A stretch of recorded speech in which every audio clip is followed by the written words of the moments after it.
حاجات أخرى تكون واحدة واحدة غير واحدهم والجميع عندهم قوة تتكلم do you think like policy planning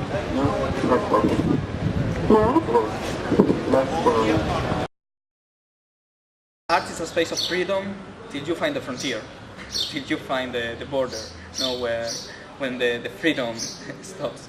And we had censorship. As so many people, as the Sahrawis are suffering censorship since the beginning. Yes.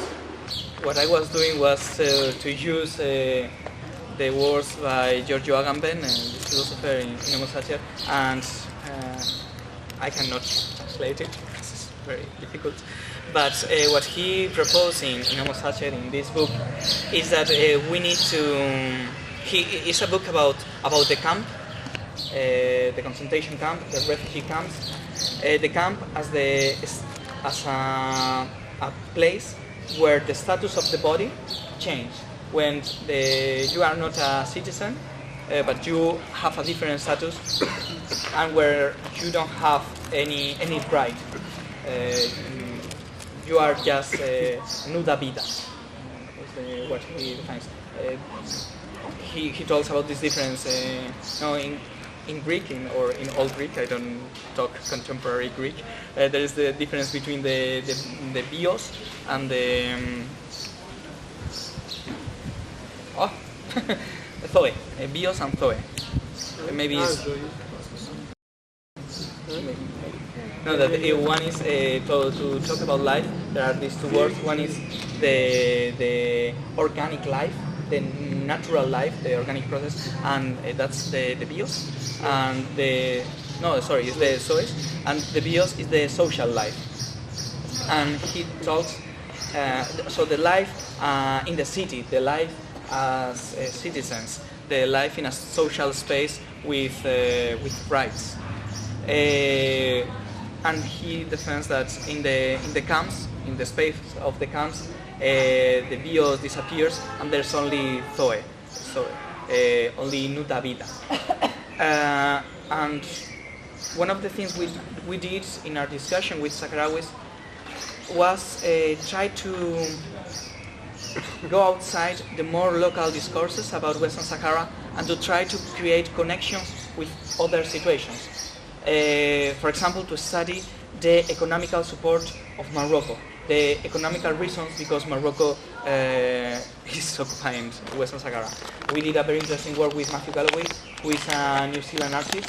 New Zealand is literally the opposite side of Western Sahara in the world, and he's studying the market connections because there is a direct relationship between the extractionist process Morocco is doing in Western Sahara, taking out the phosphatus. Phosphatus is a material you need to agriculture, to grow plants grow up, and they are selling this phosphatus from Western Sahara to New Zealand, to the opposite side.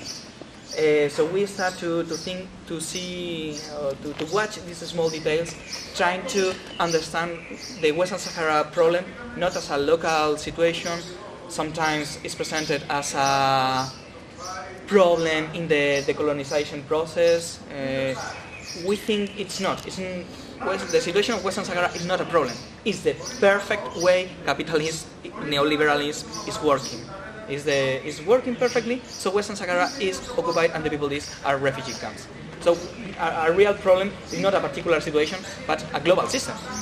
And that is another of the reasons that allow us to create connections and to think that maybe the situation with Athens or Buenos Aires right now, or any place can be very, very interesting.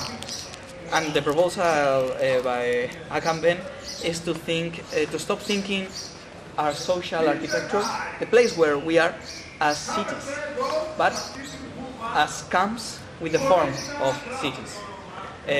So the same conflicts we find in the camps, with other language, with other forms, we can find it in cities. And trying to do a specific connection with Athens, we were talking yesterday.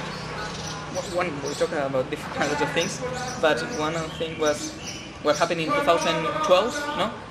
With the referendum, the Greek referendum, the Oxy, where everybody said no, Oxy, but the government were not allowed to do anything. Were not allowed, or I'm gonna enter details, I don't know. But so a democratic country reveals itself as a situation where popular representation is very fragile. So maybe it's very close to the situation in the refugee camps where they cannot organize the referendum. It's more than an idea, it's a proposal, I'm saying. Decision, and how can it be thought in a space of conflict when it's needed, this very cohesive force? How you can manage to have also critical thought and still be strong against an enemy which appears to be stronger? I think what we need is to create new institutions, new spaces. At the beginning we thought what we need was to change the institutions, to take established institutions and to change them. But what we need is to create totally new spaces.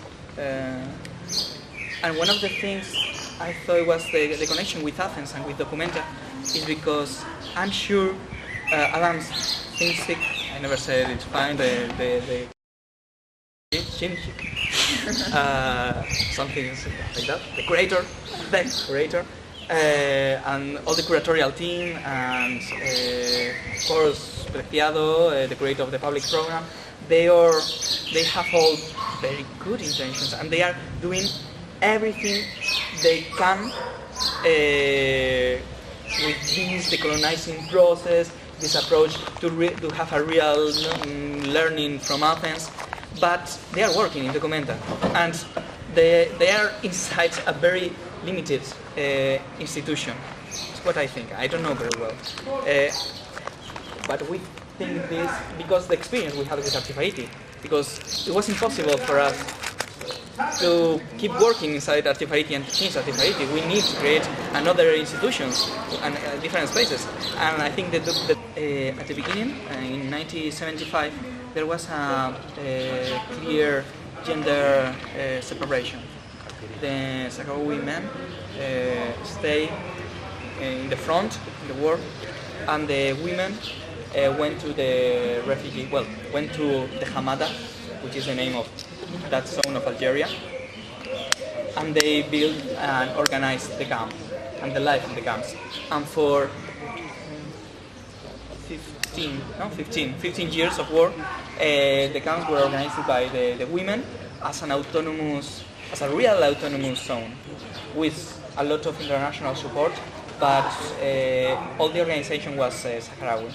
After the ceasefire, the men went back to the refugee camps, and the refugee camps started to stop to be a very temporary solution to establish themselves as something different.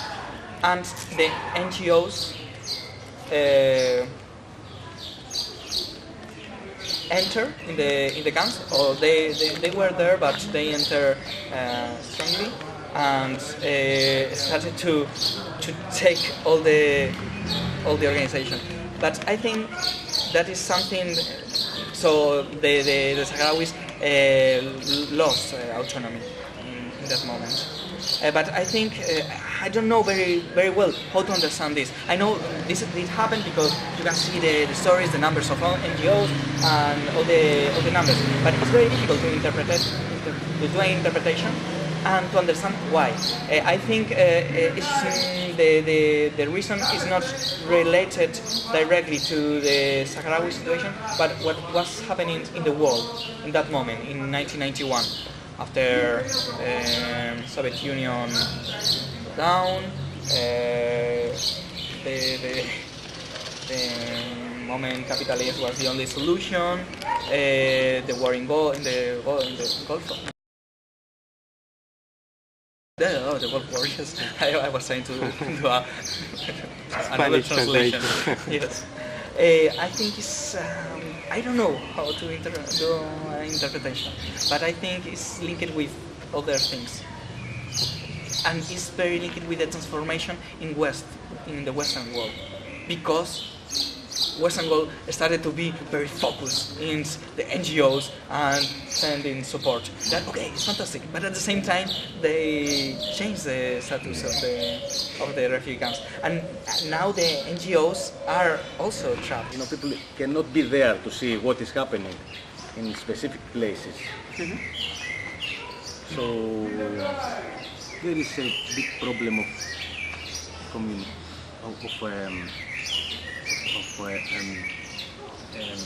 people learning the exact truth for what is happening in these camps, refugee camps. It is a matter of how media are playing their role or their game around this problem. I don't know what is happening in Morocco, but I know that it is the first time I learn about the Western Sahara. The Moroccan discourse is that there's just some very violent Sahrawis outside the wall, and that all the Sahrawis in the occupied zone wants to be part of Morocco. So Morocco wants to create a space of non-conflict to eliminate all the conflict. There's a lot of conflict inside the occupied zone with this. In fact, 2 months ago or something like that, there was a strong mobilization by Sahrawis inside Morocco, because the Moroccan companies in the occupied zone were working only with Moroccan people from the north part who moved to the south. So they are creating stronger and stronger problems. What about the other side, the NGOs, the autonomous spaces? Because when you don't have nothing, or when the institutions stop to be able to do things, well, there are all other ways to organize. Maybe a bit later, we wanted to show you the Melfas, that is art pieces done by Sahrawi artists, and we wanted to do an installation intervention among all of us in Exarchia Square. I was wondering about this, the last part about the critic voices of these simple-minded, if you want to